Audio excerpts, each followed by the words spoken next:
আসসালামু আলাইকুম। আপনারা দেখছেন এআর নিউজ বিডি। চ্যানেলটি সাবস্ক্রাইব করুন এবং লাইক, কমেন্ট, শেয়ার করে পাশে থাকুন।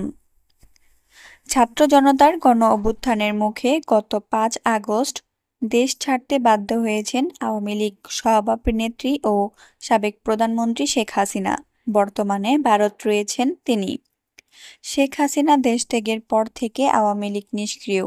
ইতোমধ্যে নোবেলজয়ী অর্থনীতিবিদ ডক্টর মোহাম্মদ ইউনূসকে প্রধান উপদেষ্টা করে একটি অন্তর্বর্তী সরকার গঠিত হয়েছে। সেই সরকার এবং সরকারের সমর্থকরা তাকে দেশে ফিরিয়ে বিচারের মুখোমুখি করতে চাইছেন। তবে ভারতের সঙ্গে আওয়ামী লীগ এবং শেখ হাসিনার যে ঘনিষ্ঠ সম্পর্ক, তাতে এই মুহূর্তে তাকে দেশে ফেরত আনা যে প্রায় অসম্ভব, তা বর্তমান অন্তর্বর্তী সরকার ও সরকারের সমর্থকরাও জানেন। শেখ হাসিনা যখন দেশ ত্যাগের পরবর্তী কয়েক সপ্তাহ সবার মধ্যে এমন একটি ধারণা দৃঢ় ছিল যে ৭৫ বছর বয়সী আওয়ামী লীগ সভানেত্রীর বাকি জীবন কাটবে নির্বাসিত অবস্থাতেই।